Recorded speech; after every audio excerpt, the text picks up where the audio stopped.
नमस्कार मित्रों। डॉक्टर संजीव भानावत के चैनल में आपका हार्दिक स्वागत, अभिनंदन। मित्रों, यदि आपने हमारा चैनल अभी तक सब्सक्राइब नहीं किया है तो आपसे हमारा अनुरोध है कि कृपया हमारे इस चैनल को तुरंत सब्सक्राइब करें और अपने मित्रों के साथ साझा करें और हमारे इस शैक्षणिक अभियान को आगे बढ़ाने के लिए हमारा सहयोग करें। 29 जुलाई, आज हम आपसे बात करने जा रहे हैं विश्व बाघ दिवस की, international tiger day.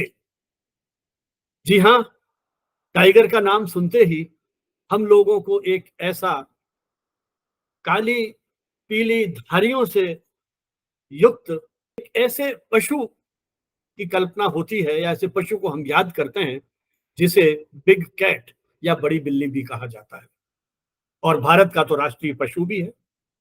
Bengal royal tiger, इसे भारत के राष्ट्रीय पशु के रूप में मान्यता दी गई है। बाघ या टाइगर जंगल का राजा भी तो है। प्राकृतिक परिवेश का यह एक महत्वपूर्ण हिस्सा है। यह न केवल हमारे पर्यावरण और जैव विविधता की एकता का प्रतीक है, बल्कि हमारी सांस्कृतिक और ऐतिहासिक धरोहर भी है। बाघों की घटती हुई संख्या निश्चय ही एक चिंताजनक बात है। बाघों के बारे में जन जागरूकता को बढ़ाने के लिए वर्ष 2010 में रूस के सेंट पिट्सबर्ग शहर में एक अंतर्राष्ट्रीय सम्मेलन आयोजित किया गया था। इस सम्मेलन में दुनिया भर के 13 देशों ने सहभागिता की थी। उस सम्मेलन में यह तय किया गया था कि वर्ष 2022 तक हम बाघों की संख्या को दुगना कर देंगे। ऐसा कहा जाता है, लगभग एक सदी पहले दुनिया में बाघों की संख्या करीब 1 लाख के आसपास थी और अब वह घट करके लगभग 4,000 के आसपास रह गई थी। ऐसे समय में यह आवश्यकता पड़ी कि हम बाघों की इस प्रजाति को बचाने के लिए कोई एक योजना बनाए। भारत सरकार ने बहुत पहले ही इस पर चिंतन शुरू कर दिया था।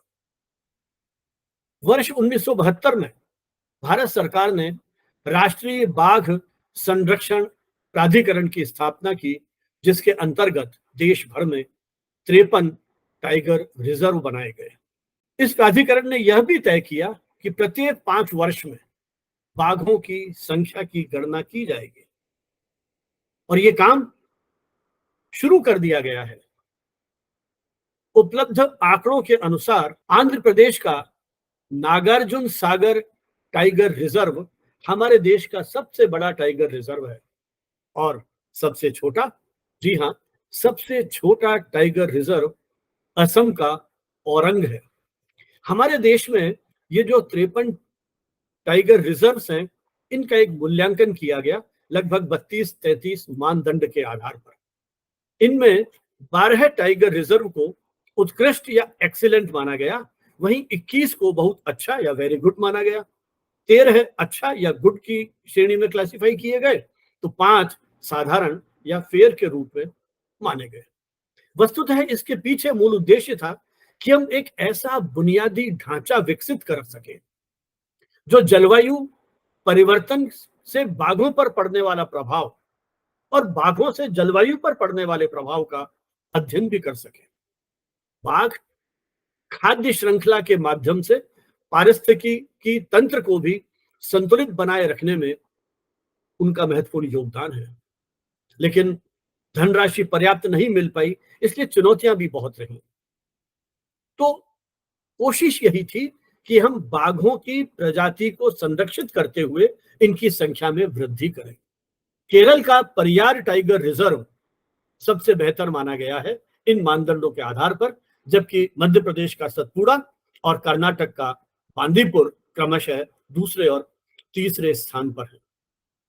ये टाइगर संरक्षण के माध्यम से हमने एक तरफ जैव विविधता की एकता को बनाने में महत्वपूर्ण कार्य किया है, वहीं हमारी इस सांस्कृतिक और ऐतिहासिक धरोहर को भी बचाया है।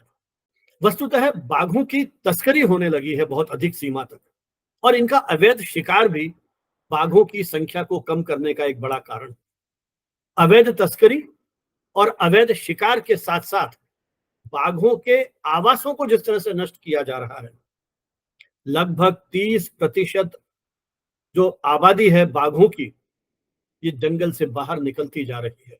ऐसी स्थिति में जब ये मानव बस्तियों में आते हैं तो मनुष्यों के साथ इनका संघर्ष होता है, और इस संघर्ष में कई बार मनुष्य मारा जाता है तो कई बार बाघ मारे जाते हैं। बाघों की खाल का प्रयोग सजावट के लिए होता है।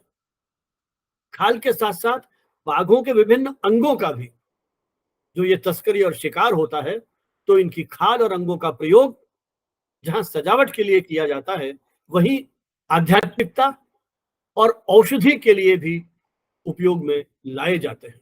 ऐसा माना जाता है कि अवैध तस्करी और अवैध शिकार की दृष्टि से बांग्लादेश सबसे अधिक प्रभावित है। आवश्यकता यह है कि बाघों के आवास का उचित रखरखाव किया जा सके, वहां आवागमन को नियंत्रित किया जा सके, ताकि बाघों का जो वन्य जीवन है वो कहीं प्रभावित नहीं हो। बाघों की कई प्रजातियों को विलुप्त मान लिया गया है। वर्ल्ड वाइल्ड लाइफ फंड संगठन के माध्यम से, विश्व वन्यजीव कोष इसके माध्यम से भी, जिसकी स्थापना 29 अप्रैल 1961 को की गई थी, बाघों के संबंध में कई तरह की शोध परियोजनाओं को संचालित किया जाता है। भारत में 2006 में जहां मात्र 1400 बाघ थे, वहीं 2022 तक आते आते हमारे यहाँ बाघों की संख्या 3167 हो गई थी। तो इस प्रकार उस अंतर्राष्ट्रीय सम्मेलन में जो लक्ष्य निर्धारित किए गए थे वो भारत ने अचीव कर लिए। प्राकृतिक रूप से बाघ जिन देशों में पाए जाते हैं उनमें भारत, नेपाल, भूटान, बांग्लादेश, म्यांमार, रूस, चीन, Thailand, Malaysia, Indonesia, Cambodia, Laos और वियतनाम प्रमुख है। और कंबोडिया, लाओस और वियतनाम में तो बाघों की प्रजाति को विलुप्त घोषित कर दिया गया है। बाघों की इन प्रमुख प्रजातियों में white tiger, royal Bengal tiger, Siberian tiger आदि प्रमुख हैं। बाघों के संरक्षण के लिए राष्ट्रीय अंतर्राष्ट्रीय स्तर पर अनेक संगठन काम कर रहे हैं। इनमें कुछ प्रमुख संगठन हैं: WWF world wide fund for nature, global tiger forum GTF, wild life conservation society WCS और national tiger conservation authority NTCA। ये संगठन बाघों की सुरक्षा, उनके प्राकृतिक आवासों की सुरक्षा और बाघों के बारे में जन जागरूकता बढ़ाने के लिए अनेक तरह के कार्यक्रमों का आयोजन करते हैं। जैसा मैंने शुरू में कहा, भारत में प्रोजेक्ट टाइगर एक महत्वपूर्ण पहल है जो 1973 में शुरू किया गया था। इन टाइगर रिजर्व के माध्यम से बाघों को सुरक्षित और प्राकृतिक वातावरण में रहने का अवसर मिलने लगा है। इन रिजर्वों में बाघों की गिनती नियमित रूप से की जाती है और उनकी सुरक्षा के लिए विशेष प्रकार के प्रबंध किए जाते हैं। बाघों के संरक्षण और जागरूकता के लिए शिक्षा की महत्वपूर्ण भूमिका हो सकती है। इसलिए स्कूल और कॉलेजों में विद्यार्थियों को, बच्चों को बाघों के बारे में, उनकी महत्वपूर्ण भूमिका के लिए, विशेषकर प्राकृतिक संरक्षण में और जैव विविधता को बनाए रखने में उनके महत्व के बारे में उन्हें जानकारी दी जानी चाहिए। सोशल मीडिया के प्लेटफॉर्म्स की भी इसमें बड़ी उपयोगिता हो सकती है, जहां हम इस तरह के वीडियोस के माध्यम से जन जागरूकता बढ़ा सकते हैं। देश के कुछ प्रमुख मीडिया संस्थानों ने बेहतरीन इस तरह के वीडियोस बनाए हैं जो बाघों के संरक्षण के लिए एक तरह से मोटिवेट करते हैं, प्रोत्साहित करते हैं। इन सोशल मीडिया प्लेटफॉर्म्स के माध्यम से हम अपने विचारों को भी साझा कर सकते हैं। बाघों के संरक्षण में स्थानीय समुदाय की एक महत्वपूर्ण भूमिका हो सकती है। जंगलों के आसपास रहने वाले लोग इन बाघों के संरक्षण की दिशा में अपनी महत्वपूर्ण भूमिका निभा सकते हैं, बशर्ते हम उन्हें इनके महत्व के बारे में जानकारी दे सकें। इसलिए सामुदायिक भागीदारी के माध्यम से बाघ संरक्षण की दिशा में महत्वपूर्ण काम हो सकता है, और इसी के साथ साथ उनके जीवन स्तर को बेहतर बनाने के लिए भी अनेक महत्वपूर्ण परियोजनाओं में उनकी भागीदारी सुनिश्चित की जा सकती है। अवैध शिकार और तस्करी को रोकने के लिए, क्योंकि ये काम बहुत बड़े पैमाने पर हो रहा है, इसको रोकने के लिए हमें जंगलों की कटाई और मानव बाघ के संघर्ष को भी कम करना होगा। इन चुनौतियों का सामना करने के लिए सख्त कानूनों के साथ साथ उनकी प्रभावी क्रियान्विति भी अपेक्षित है और उसके बारे में जन जागरूकता को बढ़ाने के लिए भी हमें प्रयास करना होगा। बाघों की घटती संख्या ने हमें इस बात पर चिंतित कर दिया है कि किस तरह से हम अपने प्राकृतिक संसाधनों का संरक्षण करें। बाघों के संरक्षण में किस तरह से व्यापक जन समुदाय का सहयोग लें, किस तरह से सरकारी गैर संगठन, स्थानीय समुदाय और आम जनता के लोग मिलकर के इस दिशा में अपना कार्य कर सकें। हम तभी बाघों को बचा पाएंगे और उनकी संख्या को बढ़ा पाएंगे। इन्हें बचाने के लिए हमें हर संभव प्रयत्न करना है। इन्हीं शब्दों के साथ विश्व टाइगर दिवस की आप सभी को हार्दिक शुभकामनाएं, बधाई।